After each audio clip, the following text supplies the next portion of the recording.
workshop, which we hope will help with the clustering activities and let you discover more about the current advancement of both projects.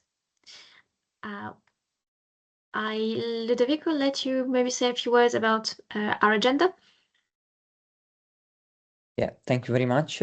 So as you know, it will be a workshop that will last around 2.5 hours. It is divided mainly into a first part, which is more related to the SHIMMER project, and on the second part, we will go through the CANDHy project. At the end, there will be some time dedicated to the answer and question and answers. As you see at the beginning, there will be a general overview of the projects, both for SHIMMER and for CANDHy, to give you a context, an idea of the general structure and the main scopes of the project. And then we will go through more technical presentations, and each speaker will focus on the description of the technical parts.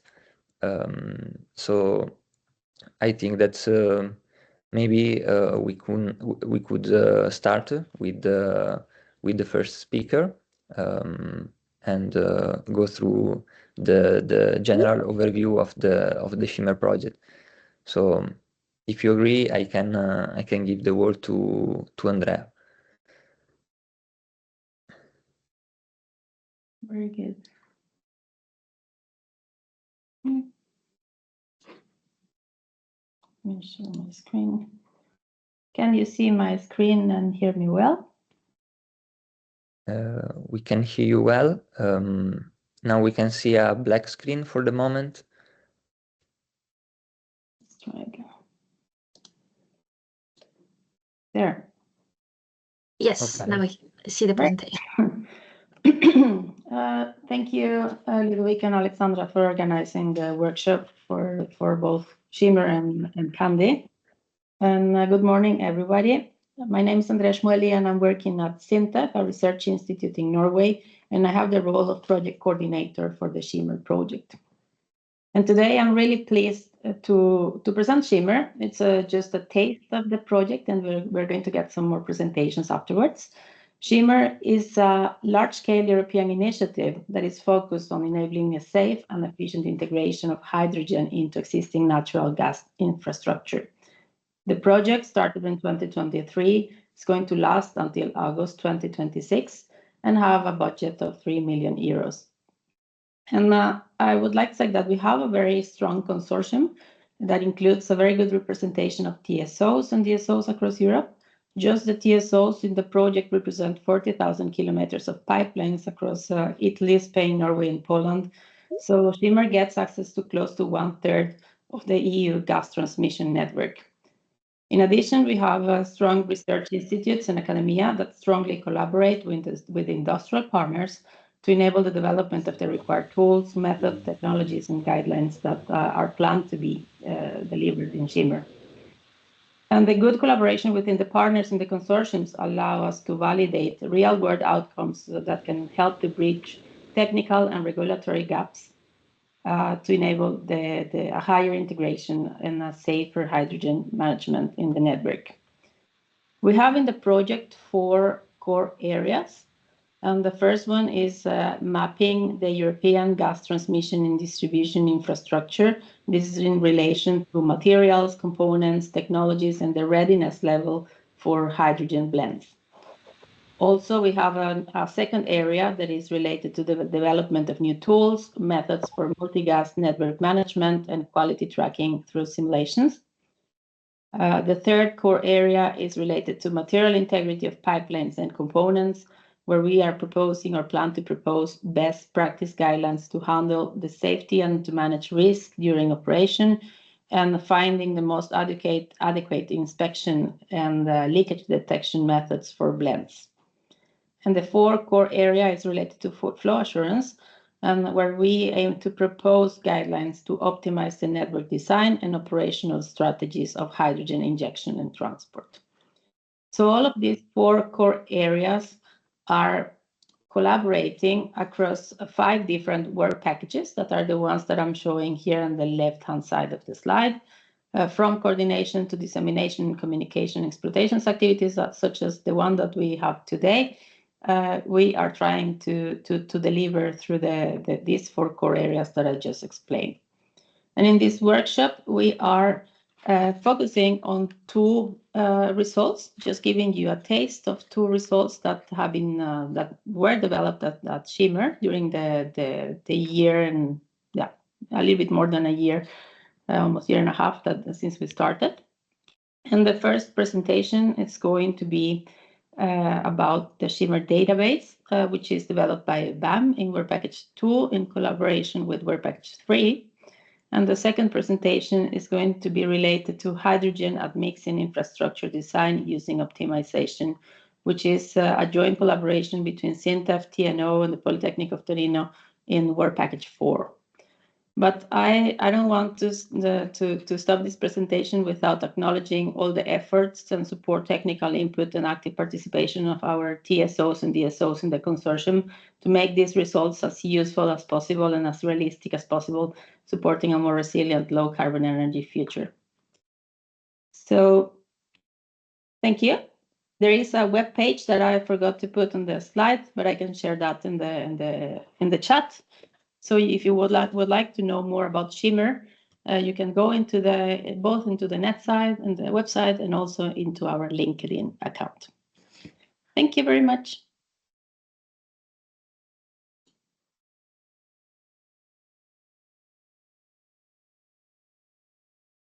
Thank you very much, Andrea. Yes, indeed, we'll also put those links in the chat so that you can follow the news of the project. And of course the contacts as needed. Shall we then move on to the first technical presentation, which is related to the SHIMMER database. I think that the presentation will be made by Odette. No, not exactly. Nilsha is trying to contact to go into the meeting since 10 minutes, and she's simply unsuccessful with that. Sorry about that. Yeah, no worries. We are trying to solve it in parallel. Maybe we will go to the second meeting while I'm going to her room just to see that it works. Because she's really struggling. Yeah. Sorry for that. It wasn't planned. Sorry. That's no problem. Should we maybe switch the order of the presentations then and start with the second SHIMMER technical presentation on hydrogen admixing infrastructure design using optimization? I think that Raquel should be online for this.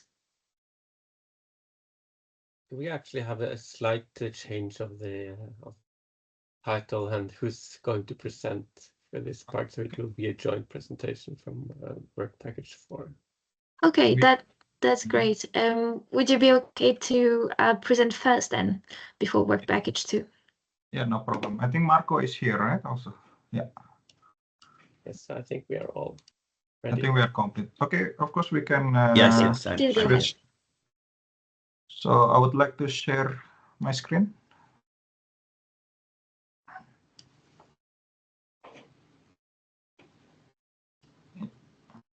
Is it appears now? Yes, we can see it well. Yeah, thank you. So my name is Rivo Octaviano. So from TNO. TNO is a research institute located in the Netherlands. So today, as a work package lead of Work Package 4, I would like to present the status of our work together with my colleague from SINTEF, Lars, and Marco from Polito. So today we only want to focus of the 2 updates, because we only have maximum half hour here. So we don't want to give too much information, but it's nice to show you some real results that we have in this Work Package 4. As mentioned before, that Work Package 4 more about the flow assurance. So it's fluid dynamics analysis regarding the hydrogen admixing in the infrastructure. So I will go to the next slide. So we divided today agendas becoming, I would like to explain what is the work package for overview, high level, and then about the case study that we have received from TSO and DSO regarding the network that we are doing optimization and simulation, and also other activities. And then it will be continued by my colleague Lars to explain you about the status of the optimization of network design. Afterwards, Marco will also explain about the simulation to obtain the operational strategies when you have admixing hydrogen in your grid. And then I will close it with other works that maybe we will explain again in the next cluster workshop, maybe 1 year from now. To start with, so work package 4 is about flow assurance of hydrogen blending network to understand what is the behavior when you are admixing hydrogen in the natural gas grid. So we are split this work packages becoming 4 tasks. So the high level, if you see in the left, the 4.1 is focused more getting the case study, the measurement data to validate, to be used for our study, doing optimization and simulation.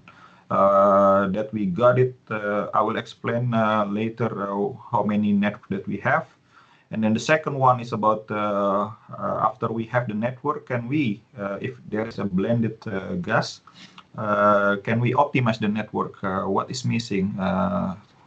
And then the next one is what is the optimal strategy if you have injection of hydrogen in your grid? So we have 1 injection location, 2 injection location, what is the blending ratio? That kind of analysis that we would like to have. And then the last, we also have what kind of gas quality measurement. If you have, when you have a blending, then you need to know also if it's 5%, 10%, then we have evaluation. High level deliverable. Then we will have in this project use case and data set, but it will be used only internally in this project. We also published 2 open source tools. So one open source tool for the network optimization called Energy Model X, and then the second one open source tool is for the network simulation. Will be explained later. And then there are 3 or 4 reports. The first one, a recommendation for infrastructure need, guidelines for operational control strategy, and then report of gas quality measurement technology. That's overall of work package 4, high level. And then looking at to the deeper case study. So we have delivered our first deliverable. So we already have 5 different case study. So 3 from the TSO network and then 2 from the DSO. It's located. So what you see here, the network from the GASCO, what is interesting is really high pressure, is 200 bar, and then it's a subsea. Even though it's a single line, it's not that really complex compared to the others. And then the other, but it's a high pressure, and then there is also they would like to see several scenarios if we have hydrogen pipe will be repurposed or maybe parallel next to the natural gas. And then the next case study we have also from SNAM in Italy. What is interesting in this network is we have several parallel pipes. So we would like to investigate if this can be one is repurposed and then still natural gas, or maybe all of them becoming blending. The third case from Enagas, the interesting part is we have underground gas storage. Then we would like to see also behavior when we have admixing and then put hydrogen in the underground gas storage. So these 3 TSO case has a different uniqueness.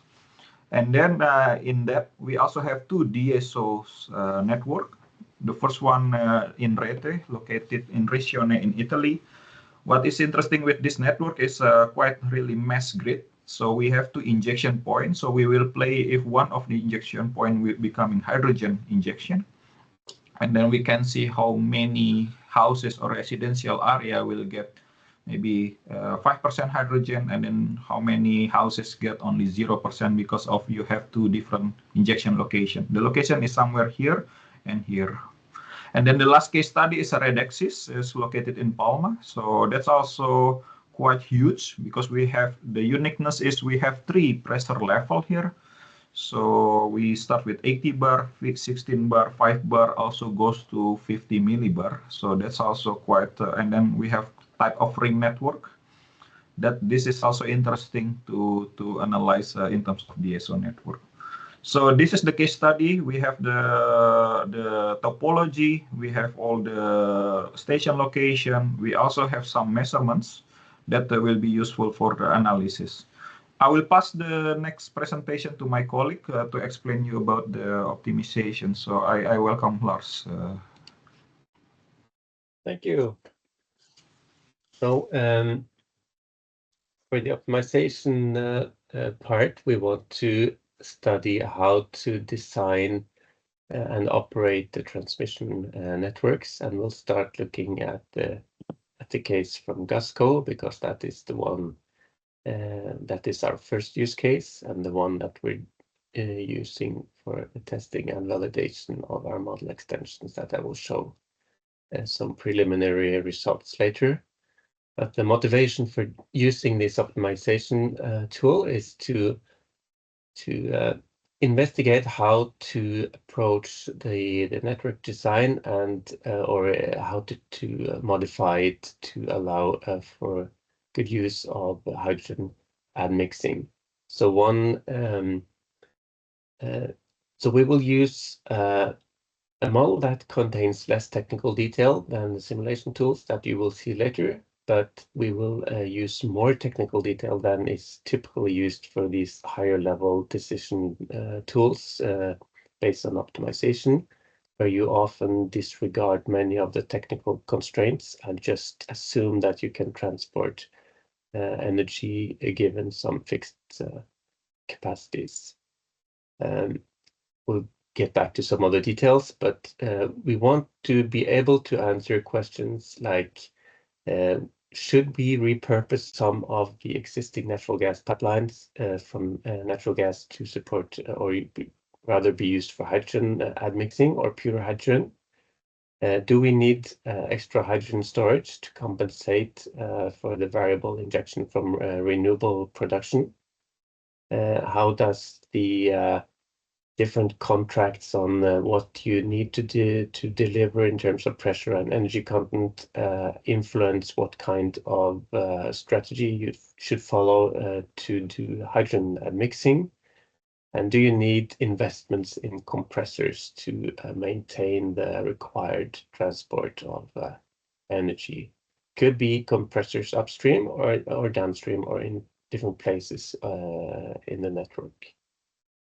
We also consider looking into the alternatives of using the admixing as sort of a temporary mix and following it by deblending to separate the hydrogen, and considering the effect of the extra cost of this extra step versus the quality that you can obtain after mixing with natural gas. And one interesting aspect of these kind of models is that you can look at the long-term transition from natural gas to hydrogen transport and investigate when you should do the different upgrades of your network, considering different assumptions in terms of, for example, assumed prices or demand for hydrogen in the future. So then I think we can go to the next slide, please. To do these analysis with optimization, we are using a multinodal and multi-carrier energy system modeling framework called Energy Models X, or EMX for short, which is a framework that has been developed at SINTEF to do this kind of energy system analysis. And this design is very modular because we wanted it to be really flexible. So we have, if you look at the two boxes on the very left, these are the only modules that you will always need to use when you're using EMX. And then depending on the kind of analysis and the detail you need, you can add the different extension modules. For example, if you want to study transmission, you will add the geography package. And if you want to look at capacity expansion or investment or repurposing, that will be the investment package. And then we have other packages to support more details in terms of different technologies, such as heat, if you want to look at surplus heat use, renewable production from PV, hydropower, or wind power, and also for CO2 infrastructure and different hydrogen technologies. Specifically in the SHIMMER project, we are developing 2 new extensions to allow to track the amount of hydrogen if you mix different qualities or different percentages of hydrogen admixing throughout the network, which maybe sounds like an easy thing, but it's mathematically challenging because it changes the properties of the optimization problem. We also want to be able to track how the capacity of the different pipelines changes as you operate under different pressure regimes, which is something that is perhaps obvious if you're doing simulation, but if you're doing this kind of higher level system optimization, this is very often not accounted for in these kinds of analysis. So we want to minimize the investment and operational costs, and that means often doing trade-offs between costs and capacities in different parts of the network that are all interconnected. And then in my final slide, I will show you some preliminary results. We are currently doing validation of these extra technical constraints that we have added to be able to work with the different hydrogen admixing percentages. And what you can see here is a comparison between results from the optimization model and from the simulation tool developed by Polito that you will learn more about very shortly. And I would just say that it can be a bit tricky to compare these results directly because the optimization model will typically have a lot more freedom in terms of what can be allowed solutions, because we want it to explore different ways of operating the network in terms of capacities and pressures. But in order to compare it with a simulation tool, we really need to constrain the conditions and limit how much we allow the optimization to actually deviate from the solution. If you look at the plots on the right, we have tested with fixing the pressures and the flows downstream to make sure that that the optimization tries to reproduce the same operations as the simulation, and the results so far look very good. In most cases, they are almost entirely the same, and we have some deviations in pressures and flows in some of the pipelines. But we will get back. We are still working on this. So some of the more challenging cases where we are actually deciding on how to operate and what qualities to mix are still to be validated. So this is just a taste of how we are testing this before we get on to the actual analysis of the use cases and the design questions.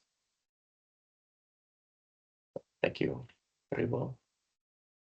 Then I will move to Marco for a simulation update. Yes. Okay. Can you hear me well? Yeah. Okay. So thank you for passing me the word. Okay, this is the, let's say, overall flow chart of our open source gas network model. So in this task of the work package 4 of SHIMMER project, we wanted to deliver an open source fluid dynamic gas network simulation. We noticed that this is far less common in the literature, in the academic literature, to have open source simulators for the gas network rather than, for example, the case of the electricity networks. For it to be fully open source, it will be developed in, it is going to be developed in C++ and published on GitHub. Even though the core is the solver, of course, we have spent some amount of time in trying and structuring the database in a stiff and but still modular way, so to allow people that will use it to eventually expand the properties that is possible to include in the model itself. It is written and run on SQLite, and you see that the database is about ordering the data, the input data, for them to be read by the solver. So here you find all the main inputs that our model is needing, that will be passed on the solver, where the network, so the topology will be created in a way that it is then solvable from the solver itself. We have two modules, a steady state solver and a transient solver for the fluid dynamic. Once the fluid dynamics, so when I say fluid dynamics, I mean the nodal pressures and the flow rates through every pipe are computed, are calculated, then the composition and mixing module will be fed by these results, and with a fixed point algorithm,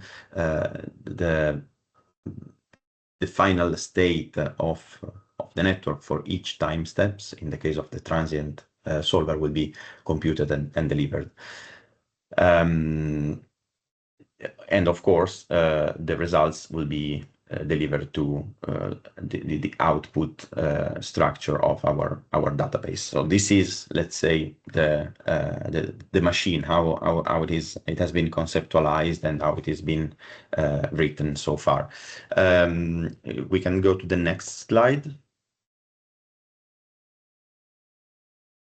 Okay, thank you. At the moment, we reached a milestone as planned for within the project about the validation of the fluid dynamic module, and you see that here we applied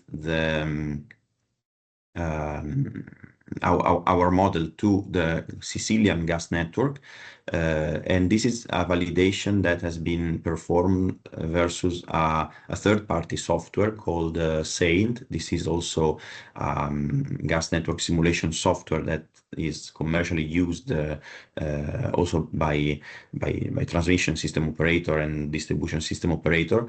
We choose to compare our model to the third-party software because in this way we could control, let's say, all the assumption and hypotheses that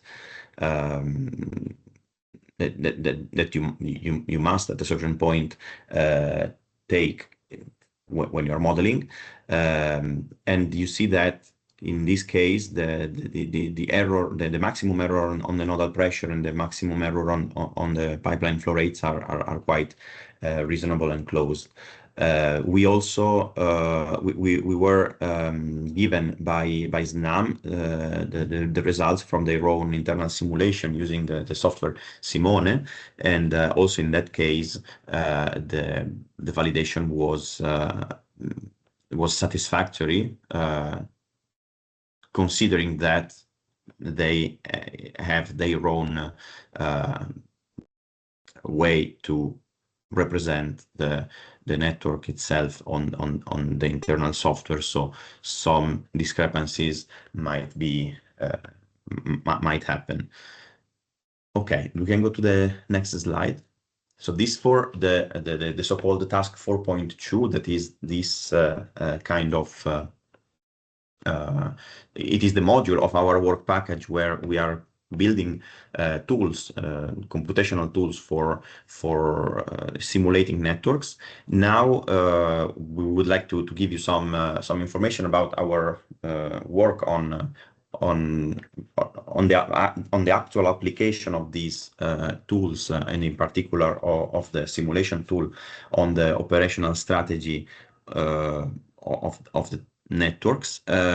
So in this task, what we want to do is use the models in order to investigate different strategies for the inclusion, I would say, of hydrogen within the current infrastructure. Why I'm saying inclusion? Because from the very beginning of this project, of course, besides the blending, that is the main topic of the SHIMMER project itself, through a fruitful discussion with the TSO and DSOs, we wanted also to evaluate, or let's say, at least giving a taste and deliver a message to the broader audience that, of course, we are well aware that one of the possible future hydrogen inclusion in the infrastructure is the repurposing of the hydrogen of the gas network infrastructure to fully, like 100%, so pure hydrogen transport and distribution. And this is so one of the case study that we'll tackle. And indeed, we have already tested it on the Sicilian network, and this is what I'm about to tell you in this last part of the conversation. So this is the Sicilian network. Rivo already told you something about this. I wanted just to highlight the most important feature. This, you see that this is the sort of the southern gas gateway import. So we have two supply points, one from Algeria, passing through Tunisia and getting to the European gas system, and one southern, the supply number 2 in the slides, from Green Stream, so from Libya. So the infrastructure develops west to east through a system of three or two, depending on the point where we are, but let's say 3 backbones, parallel pipelines that compose the Transmed backbone, and then some regional branches. Okay, I would go on then. If there are any doubts, we can get back to this. So our scenarios here, our case study, is comparing the scenarios of hydrogen blending. So the overall network is operated with a mixture of 20% hydrogen and 80% natural gas, where so basically we are importing from outside the hydrogen already in blended form, while the other option is instead literally splitting the infrastructure. This is possible because we have parallel pipelines, and creating a backbone that is 100% dedicated to hydrogen, and this is called a repurposed backbone. And on the other hand, the remaining infrastructure still operated as with the natural gas, but with reduced pipeline, basically, in terms of the inner backbone. This is our results. I'm not going through the details of the results, but you see that these are the results based on focusing on the pressure level that are developed through the network. So in the blending case, what we assumed is to have the same energy throughput as the natural gas case. So we are importing the same quantity of energy, but instead of natural gas, we are importing blending. So this means basically to import a larger volume of gas, and we see this effect in a slight drop of the pressure at some specific points that we listed in the table below. So Enna is the inlet point of the gas compression station that is more or less in the middle of this network that passes from 51 to 49, and also another important point where to spot outlet pressure is the Messina terminal. That is here it is indicated as main off-taker, in the sense that this is the point of the network where we are getting the gas out to Italy and ultimately Europe. While instead in the hydrogen backbone case, we see that for what concerns the hydrogen backbone case, well, of course, we need to decide a scenario of import capacity, and we referred to the network development plan of SNAM that is planning, let's say, that by 2030 or 2035. Sorry, I do not remember the exact date, but a possible import capacity would be 2.5 megaton of hydrogen per year. And we see that we are able to, so in order to be able to import that amount of hydrogen, we need to decrease we can decrease the pressure of the inlet point. That means, let's say, avoiding the overstressing the existing infrastructure, because now we have to carefully consider the pressure inside the pressure of the hydrogen inside a repurposed infrastructure. While for the case of natural gas, we want, so here the concept is we are including hydrogen in the natural gas system, even though we are not blending, but by including in this way, so transferring a portion of the infrastructure to dedicated to hydrogen. On the other hand, we are remaining with a reduced natural gas infrastructure that in this case we estimate that might be operated at higher pressure if we want to limit the import capacity loss, that even in this case is minus 15%. Okay, let's go towards the end. So these are high-level results for cross comparison. Basically, in the upper part of the table, we are giving some energy, or let's say gas quantity numbers, to give a taste of what is happening from an import point of view. So for example, when we are blending hydrogen, what we are importing is 0.7 megaton per year of hydrogen, in the case of 20% of hydrogen. And we are also reducing a little bit the amount of natural gas imported, even though the overall energy that is contained in the gas, it's the same.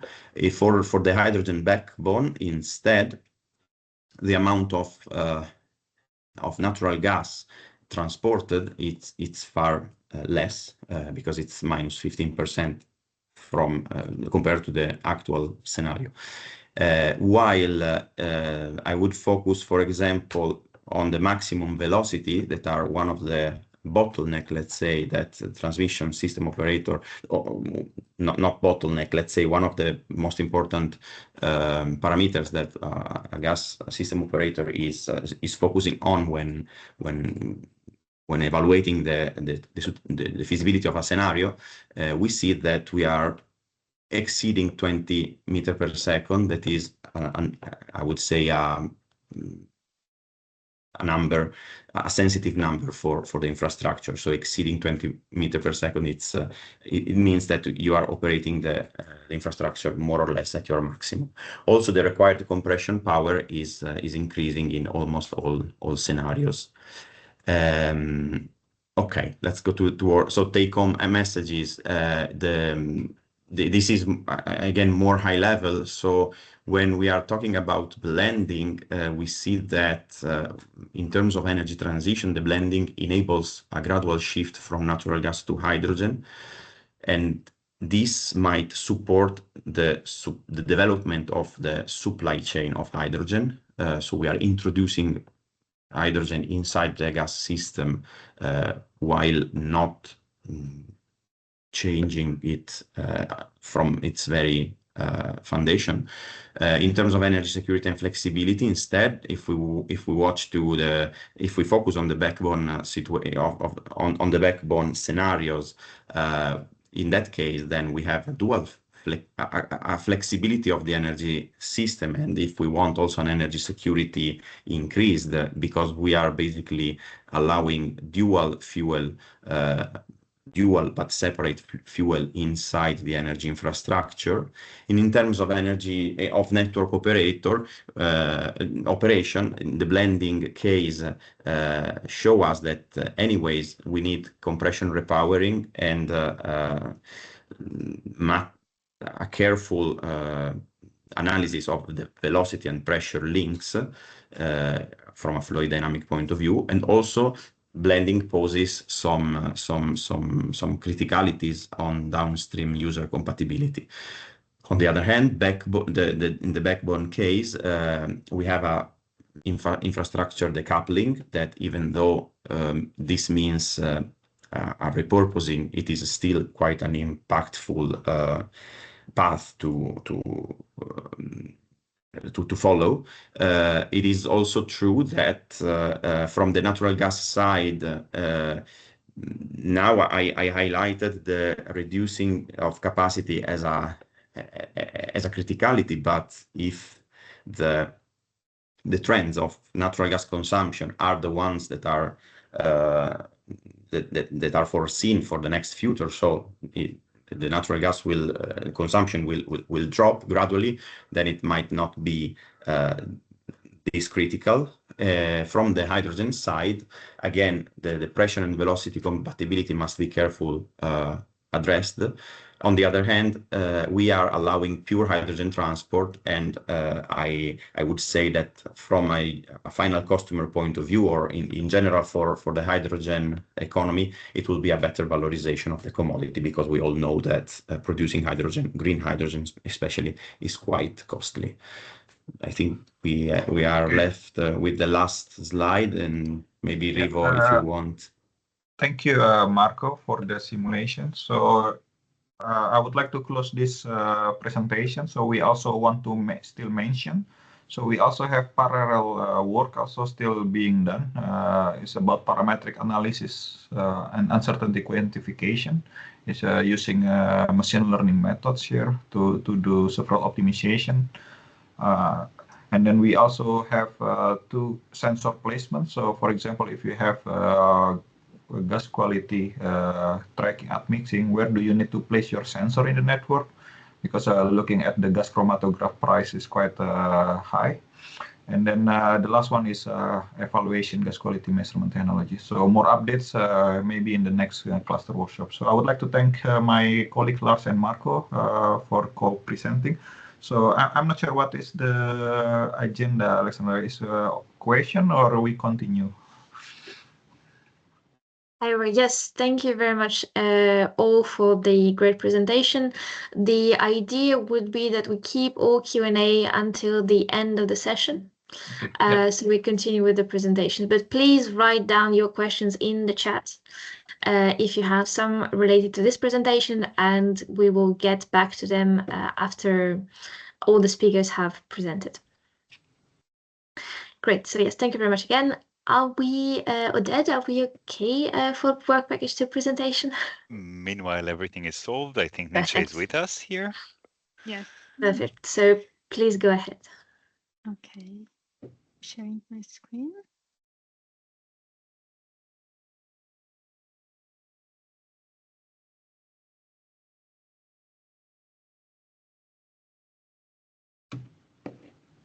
So, hello everyone. My name is Nisha Hekici. I work as a research assistant at BAM. Today I am excited to introduce you to the SHIMMER database. Before we dive into the details, let me give you an overview of the agenda. I will begin with an introduction to the SHIMMER database, explaining its purpose. Next, I will talk about how the database was created in several phases. And after that, I will explain our next steps. So let's get started with the introduction of the SHIMMER database.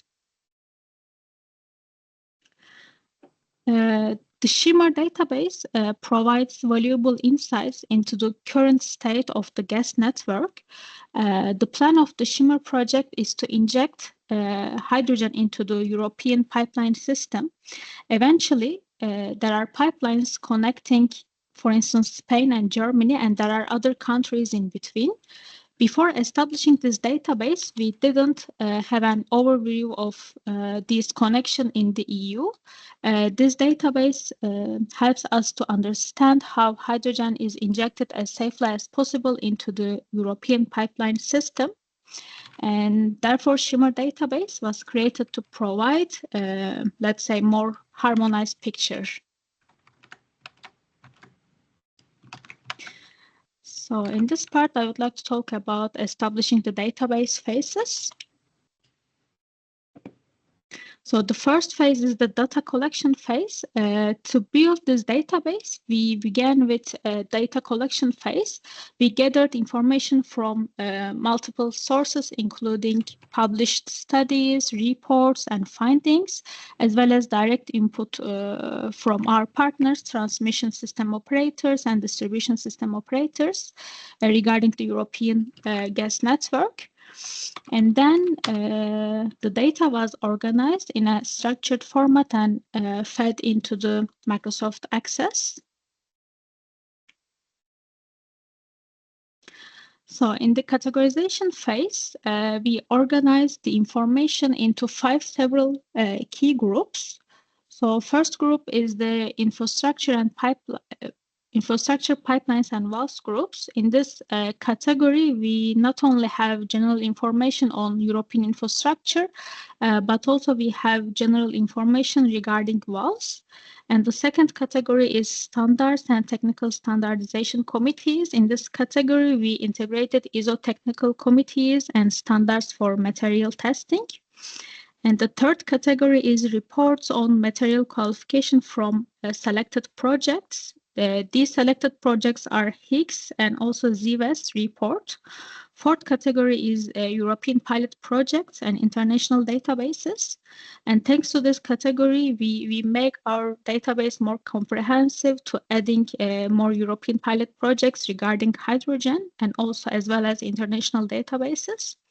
And the last category is the data analysis regarding European infrastructure. In this category, we inserted PDF report files to be able to evaluate our data, which we added into the database. And the categorization phase helped the structured database for clarity and usability for users. So the second phase is the data feeding phase. Once we had all information categorized and gathered, we moved into the data feeding phase. For those unfamiliar, this is the Microsoft Access view, and Microsoft Access functions similarly to Microsoft Excel in terms of layout and interfaces, but it's designed specifically for creating and managing databases. And however, we realized that while Microsoft Access is great for organizing data internally, but it's not very user-friendly, especially for external users. And this is another Access view. And as a result, we began planning the next step, which was to develop a more accessible and user-friendly interface. And we move into what we now call the publishing phase. So this is our official SHIMMER web page, and the initial idea was simply to make the SHIMMER database available for everyone. We are now working toward publishing the database through the official SHIMMER web page, and this is our SHIMMER web page, so it's quite fresh. We haven't published yet, but I would like to switch into the SHIMMER database in a test version. Yes. So this is our official SHIMMER website. So we added tab as a database. As I mentioned before, we integrated 5 different categories into the website. And the first we gave, we added the purpose of the SHIMMER database, and then you will be able to see our 5 different categories. Let me show you one of the categories. For instance, if you want to find some data regarding infrastructure, pipelines, and valves, you might go to the data. And then new tab will be appear, and there are 4 different tables inside this category. And also we divided into data in terms of distribution system operators and transmission system operators. And also we have data regarding valves, general information. And also we have search bar, for instance, to find some certain material grade. If you would like to search some certain grade like X60, let's say, you will be able to find some information for X60. You will see component type, length, and so on. And also we have reports part. This section represents a comprehensive and detailed comparison of the data obtained from the first category. Let me show you one of the reports. So this is our first report regarding European gas grids network. So we have some graph and pie charts. And as well as we included some reports in terms of transmission system operators and also distribution system operators. As I mentioned before, it's not published yet. It's quite fresh. It's the test version of the SHIMMER database, but we are planning to publish in a couple of weeks. So also I would like to show you one more category. So this is the European pilot projects and international databases category. In this category, we included 2 different tables. For instance, let's assume that you have heard an ongoing projects in Mallorca that have already started to inject hydrogen, but you would like to have more details regarding that. So you might write Mallorca as a keyword. And then you can use search bar, and then you will be able to see the details regarding the project, like project website, project status, project duration, description, and so on.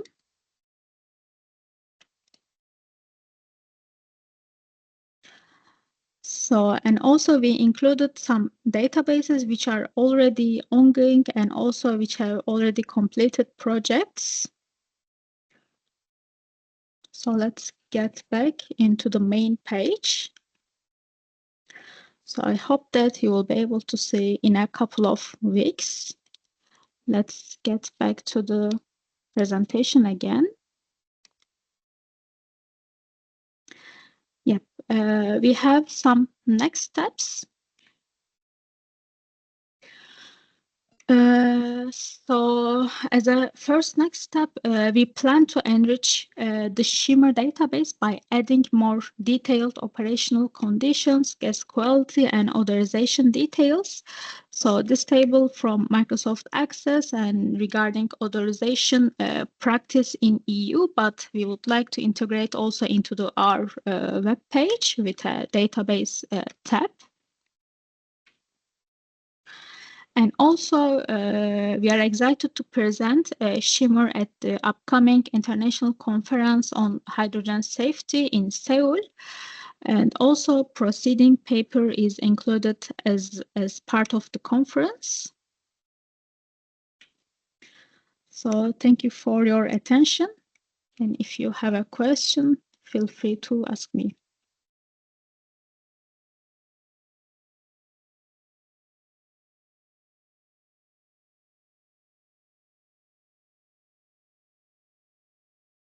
Great. Thank you very much, Nilsa. And yeah, we look forward for being able to share the public version once it is fully online. Yeah. As I've said, so yeah, please write all questions in the chat or hold them until the second part of the meeting today, and we will go forward with the next presentation at this time, which will be we're switching to the second half focused on the CANDHy project. So I can hand off to Vanessa for a general presentation of the CANDHy project. Thank you very much, Alexandra. Maybe Lydia, could you upload the presentation? Yes. So first, let me introduce myself. Thank you so much for being here today with us. I'm the project coordinator of CANDHy, together with Lydia. The two of us, we are from the Guggenheim Foundation. I am a senior researcher and the head of the CANDHy department. And I will just provide a few slides to introduce the project today. So please, the next slide. Yes, this project started in 2023. It's a 3 years project, so hopefully next year we'll finish after the summer. And the title is about compatibility assessment of non-steel metallic materials that are used in the distribution gas grid network. And the idea is to assess the impact when hydrogen is transported through this network. So please, next slide. Thank you. So the main objective, as I said, is try to address the effect when hydrogen is distributed into this gas grid, low pressure gas grid, both as blends, but also into natural gas, of course, but also pure 100%.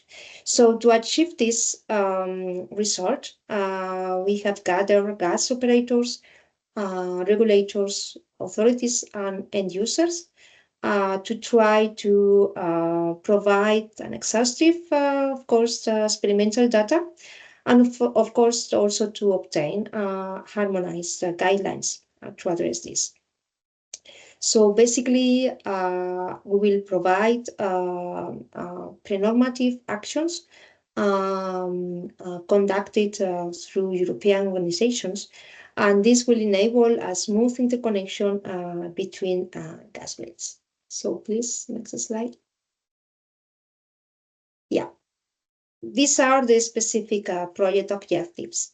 So first, we wanted to point out that we will establish harmonized protocols for mechanical assessment of each non-steel metallic material that will be tested in the frame of our project.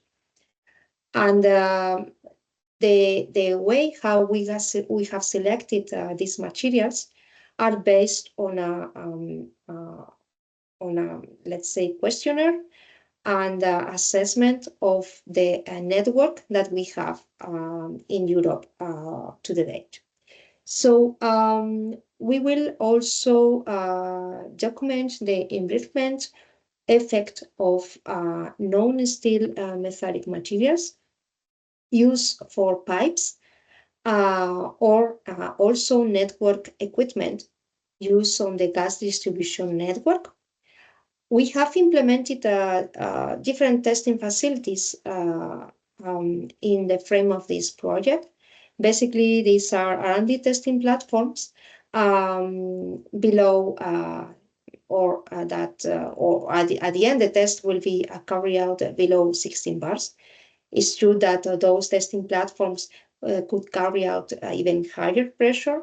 In fact, a testing platform that we will use from the Aranha Foundation is the same testing platform that we used in the Higgs project previously, so high pressure. But even though here we are focusing on distribution, and also we have implemented related modeling capacities to retrieve information on impact of hydrogen in gas network materials, but also of equipment. We will gather scientific data and making it accessible, of course, for stakeholders or anyone interested in the results. So the idea is to accelerate blends and repurposing by improving confidence in safety.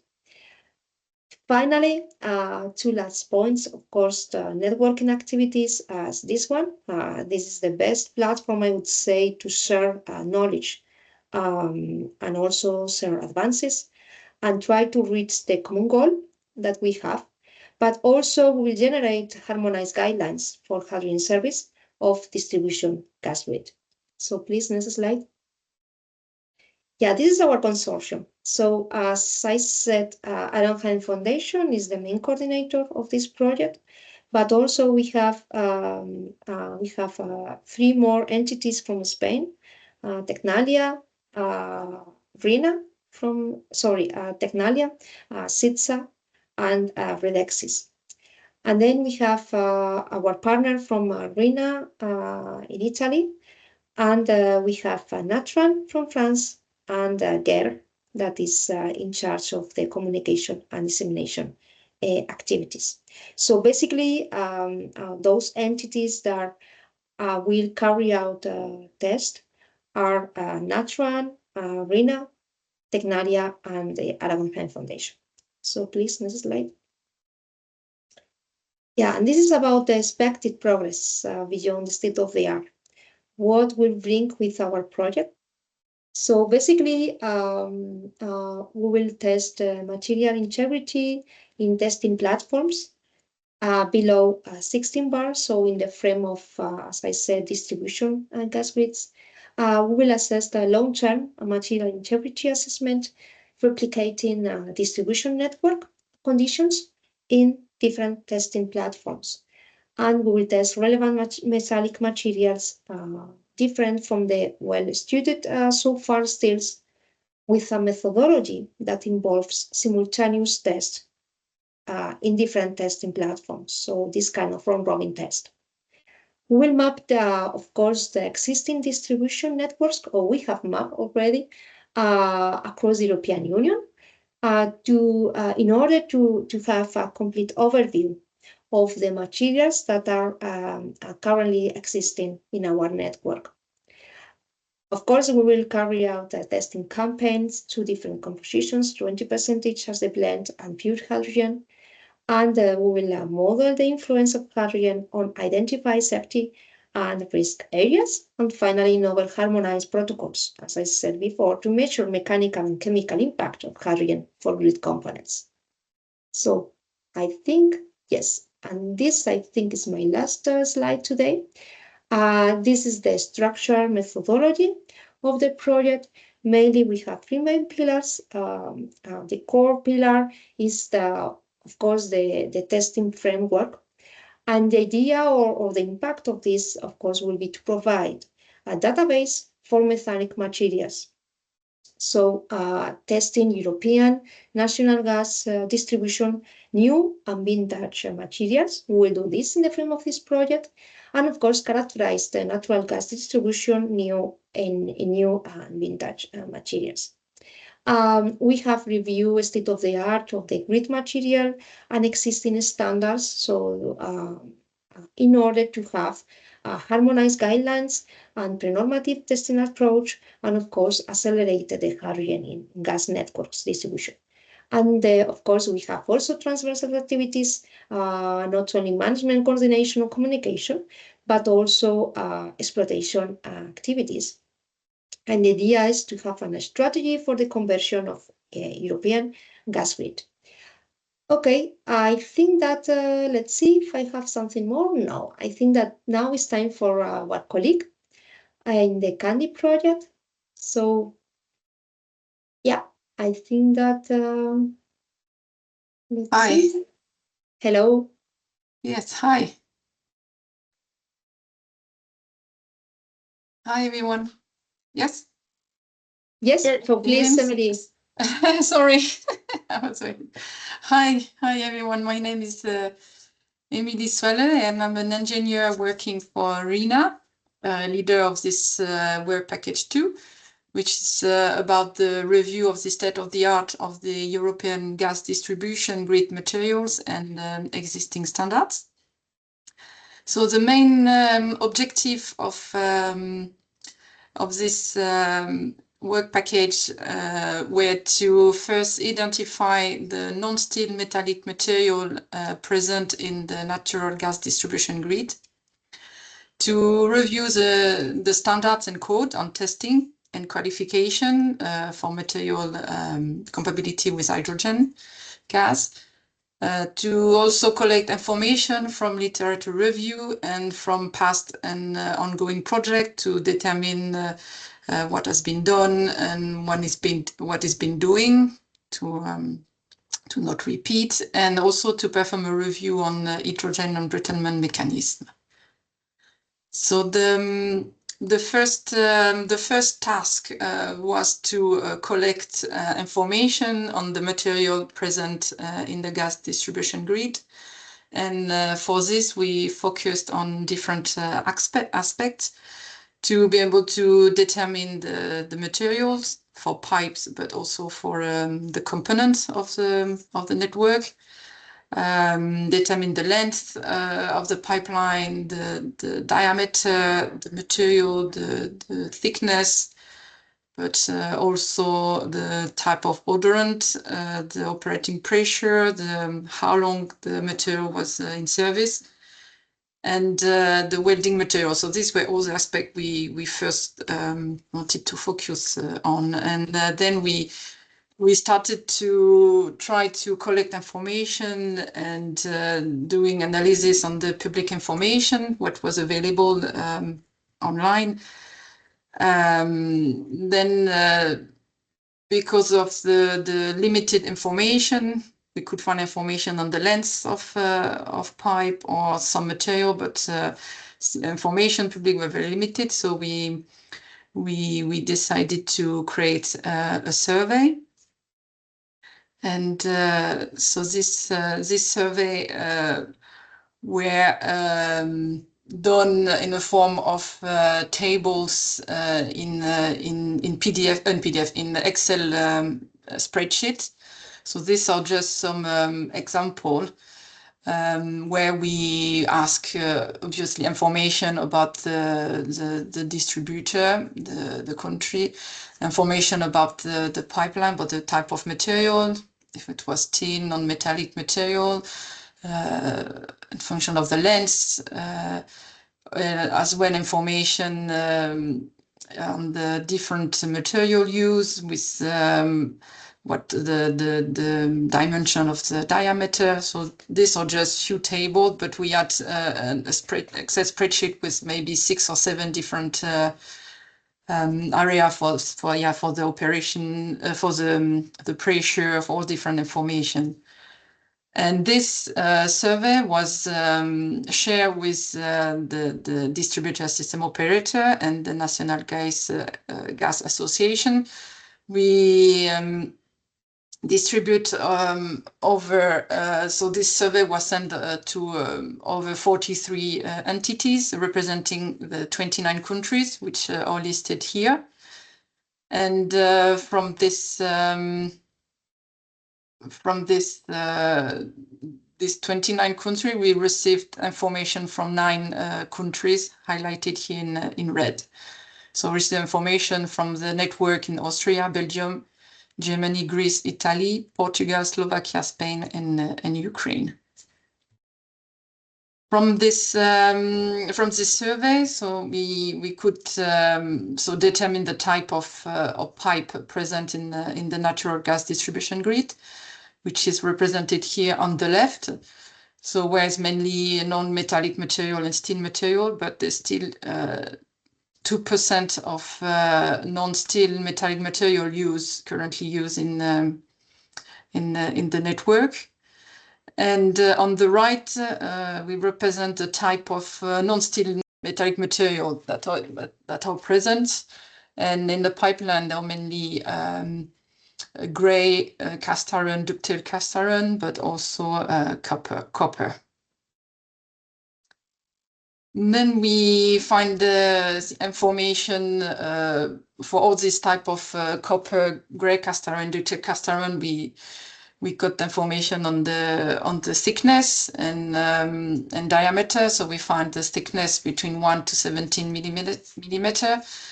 And the diameter can be from 15 to 600, which is a large range.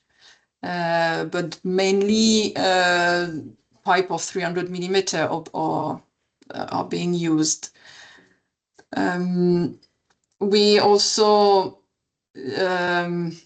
then about operating pressure. Next, please.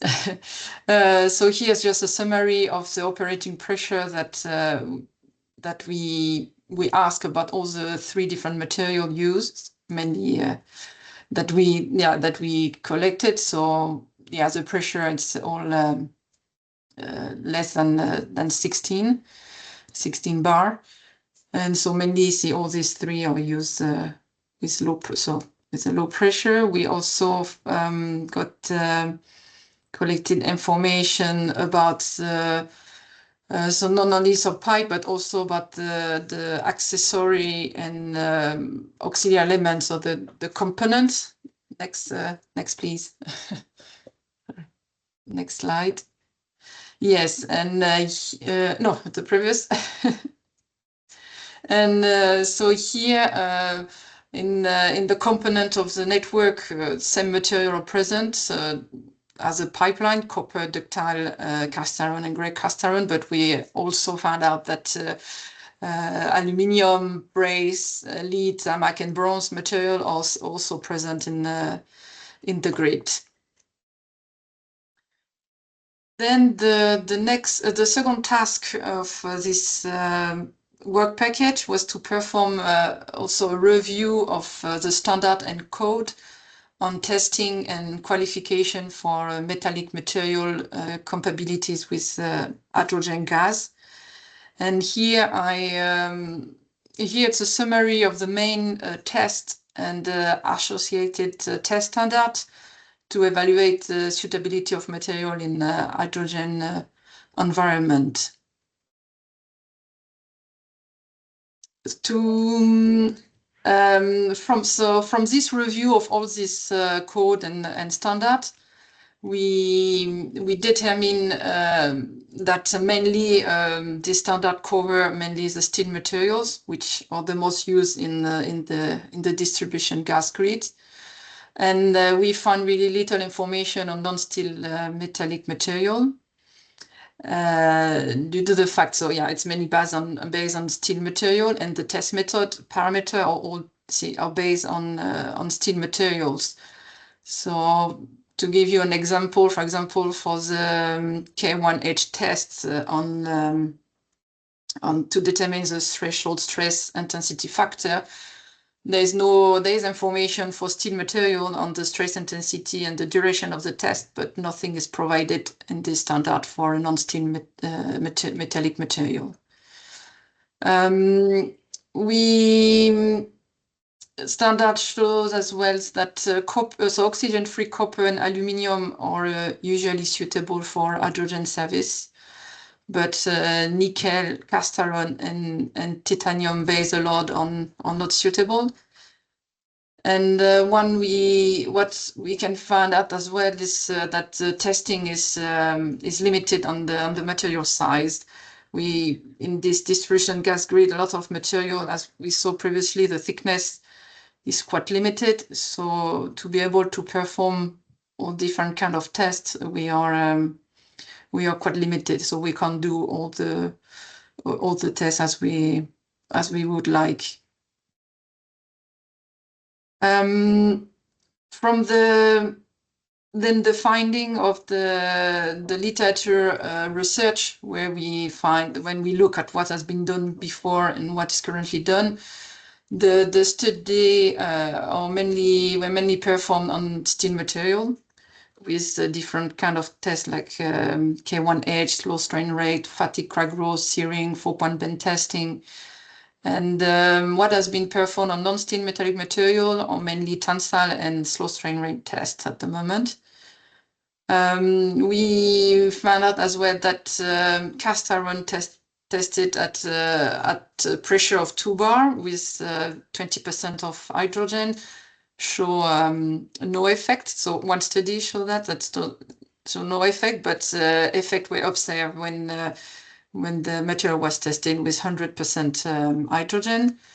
Another study showed that ductile cast iron and copper tested with 100% of hydrogen show effect of hydrogen embrittlement at 16 bar, but not at 3 bars. And for the other material like brass, copper, and lead material testing in hydrogen, we haven't found any. Mainly study didn't see any change in mechanical properties.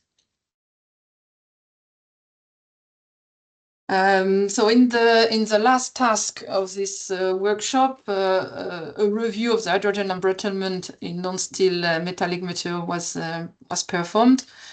And so hydrogen embrittlement is a specific type of environmental assisted cracking caused by the interaction between a susceptible material, a particular environment, and a tensile stress. And so this the analysis here were mainly focused on the diffusion and embrittlement on cast iron, copper, and lead materials. And we found that there is no effect on cast iron exposed to hydrogen gas at room temperature, but there is an effect when it's exposed to gas at high temperature or under cathodic polarization. And we couldn't find, so the finding show no effect of the hydrogen on copper and lead at room temperature.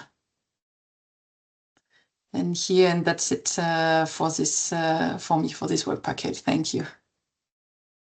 Okay, thank you, Emily.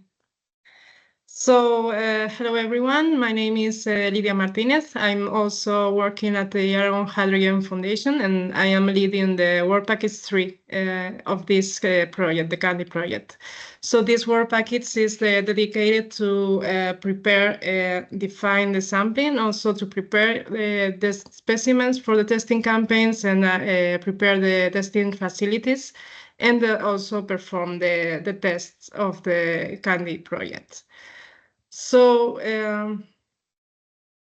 we, as Vanessa already mentioned, we have 4 independent entities that are performing the tests within the CANDHy projects. In this case, 8 two-test lab facilities from Tecnalia that will perform dynamic tests. Also, the Higgs platform will be used for these tests in the Argon Hydrogen Foundation. We will perform static loaded tests. Natron facilities that will perform both static and dynamic tests, and also Delta H facilities in RINA that will perform also both dynamic and static tests. And here I have added the University of Bergamo because this entity is leading the modeling process, and they will also be performing some tests, in this case hydrogen solubility tests, to gather information for this model. So after the review performed in the work package 2 that Emily has already shown, we have considered the different type of tests, both, as I said, dynamic loaded and static loaded. In this case, we have considered slow strain rate tests, fracture toughness, fatigue crack growth, compact tension, K1H, and also searing test. Also, after the review of the standards and codes, we have selected the most relevant for these tests, and we will follow this as much as possible. So the test we considered in this testing is we will perform 2 experimental campaigns. The first one is a round-robin test. This will be performed, as I said, in 4 different entities simultaneously. And in this case, for this, the preparation of samples will be performed or has been performed by Rina.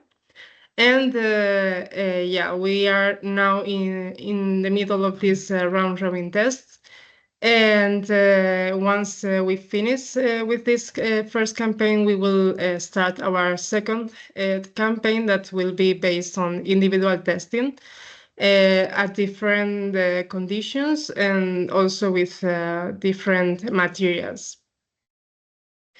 So, as I say, we have selected different testing materials, and for this, we have taken into account the review and the questionnaire sent to different DSOs in Work Package 2. So we have also make a survey to know the availability of materials, both vintage and new materials from these entities, and we have collected all this information in a table. As you can see, we have asked for the type of material, pipe or fittings or whatever. Also, the size of these specimens and the length and the year of installation. This is for vintage materials. We have then collected ductile cast iron, aluminum, gray cast iron, and lead. And also for new materials, one of our partners, based on the materials, the vintage materials available, we have collected also the new materials that can be tested and compared to the vintage ones.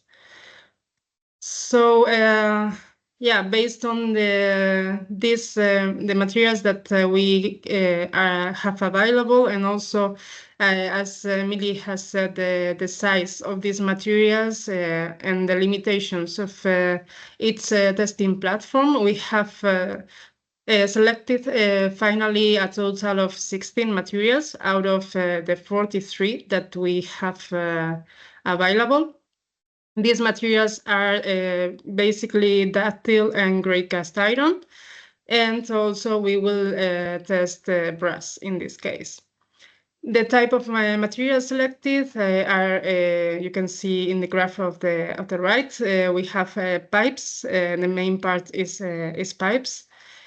Also couplings, fittings, different gas regulators, valves. So we will test not only pipes, but also equipment. So as I said, just to collect, we have vintage materials, ductile and gray cast iron, and new materials that will be compared the results to the vintage ones. So we have also ductile and gray cast iron, but here we have added brass. And the tests to be performed are the ones that I mentioned. With all this information, we have defined a matrix of experiment that will be followed in the frame of CANDHy. We will have round-robin tests, and also individual tests.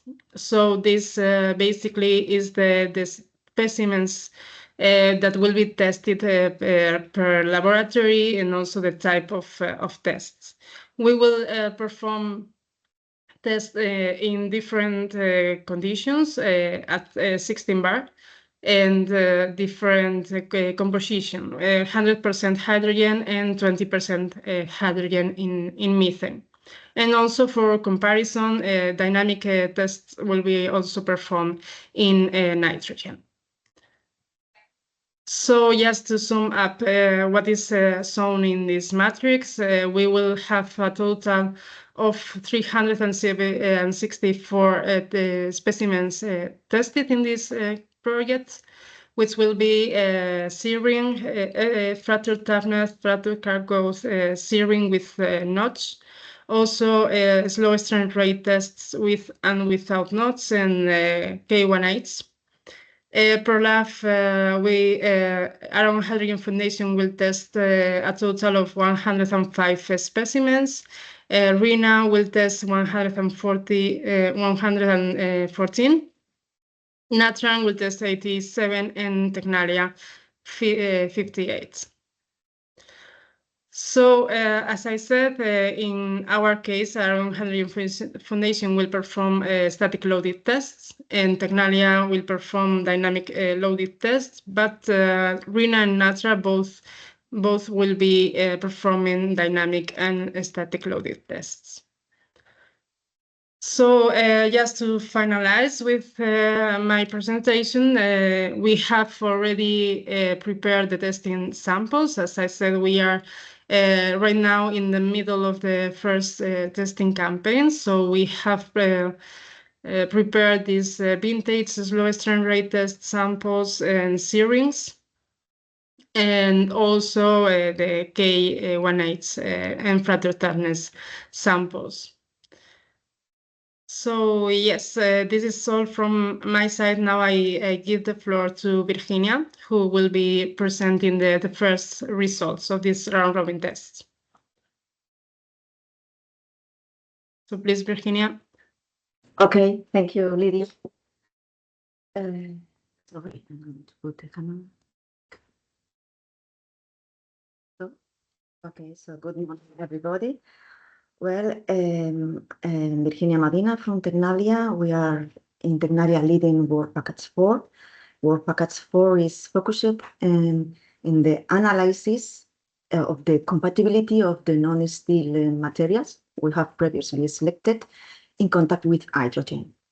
So, as Lydia has said some minutes before, we are using different testing types. We are using what it is called constant load testing or static load testing, and we have searing and city wall specimens. And we are also using dynamic load testing. These are slow strain rate tests, fracture toughness, fatigue crack growth rate. So we are also evaluating the effect of notch in the samples, because we know that notch creates an area of high stress concentration that can promote or facilitate hydrogen embrying phenomena.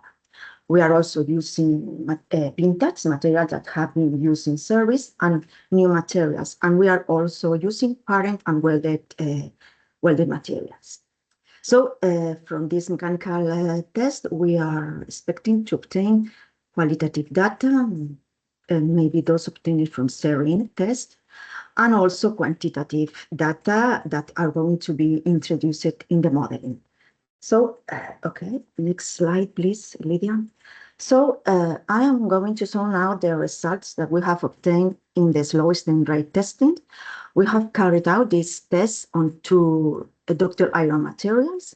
One is a vintage ductile material we have identified as spool 3, and the other one is a new ductile material, ductile cast iron, we have identified as ID2. So before starting the test, we have carried out the materials characterization. We have evaluated the mechanical properties, and we have also analyzed the microstructure of these cast irons. So for example, for spool 3, we can see that we have a ferritic matrix with an homogeneous distribution of the nullular graphite. And for example, for for the cast iron ED2, we have a ferritic matrix with isolated ferritic islands. And now the graphite can be seen as nodular and also lamellar graphite. So the testing conditions that we have used for the slow strain rate test are the atmosphere, as it has been said before. We are using nitrogen as a non-embrittling atmosphere, using 16 bar. And in the case of hydrogen, we are using 100% hydrogen with purity 6 and a testing pressure of 16 bar also. All the tests are carried out at room temperature. So we have used two different strain rates. In the case of small specimens, we have used these two strain rates that we are showing in the slide. And for the not specimen, we are using, usually you use a strain rate that it is 10 times lower than the one you have used for smooth specimens. So next slide, please. So, okay, here we can see a representation of the stress versus the plastic displacement that we have obtained for the different specimens tested in nitrogen and in hydrogen. And as you can see, the plastic displacement is quite similar in both environments, in nitrogen and in hydrogen. So it is apparently there is a very little effect of hydrogen, at least in the plastic displacement. But if we analyze also the results that we can see in this table, we can see that the reduction of area ratio is quite it's not lower for the specimens tested in hydrogen. Also, we see the gel strain and ultimate tensile stress values. There are no significant differences. Well, in general, when you are testing and using the slow strain rate method, when you are testing small specimens, you don't see significant differences in the gel strain and ultimate tensile strength values. We can also see two macrographs showing the morphology of the fractal surface of the specimen tested, of one specimen tested in nitrogen and one specimen also tested in hydrogen. If we see the same micrographs, we can see that in general, this is a very ductile surface fracture. I would say fully ductile in the case of nitrogen and almost fully ductile in the case of hydrogen. We only see near the border of the specimens tested in hydrogen very small areas of brittle fracture with cleavage type fracture mode, but there are very, very little small areas. So next slide, please, Lydia. Okay, so here we saw we can see the results obtained for spool free and when we are using not specimens.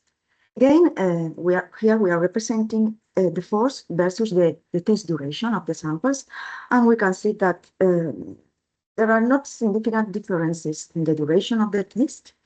There are more or less compressed between 18 and 21 hours. And if we see the data that we have in this table, we can see that we are comparing the gel strength and the ultimate tensile strength. And when we are testing not specimens, the most significant parameter in the slow strain rate test is the ratio of the notched ultimate tensile strength. This is the ratio of the notched tensile strength measured in hydrogen with respect to the ultimate tensile strength measured in the inner reference medium, which is nitrogen. So if we see the values, we obtain the values are compressed between 0.94 and 0.96. And according to different sources, this data will indicate an hydrogen enrichment categorization indicated small. So there is a small sensitivity to hydrogen enrichment. It is important to say that the slow strain rate test method is used as a screening method. So always these results should be incorporated together with the results obtained especially in the fracture toughness test and also in fatigue crack growth test. But this is a very good screening method. So, okay, Lydia. Thank you.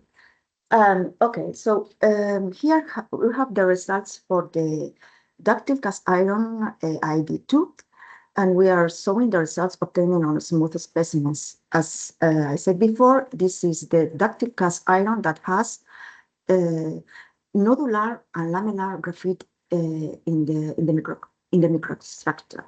So here we can see the graph showing the results of the plastic displacement of the force versus the plastic displacement.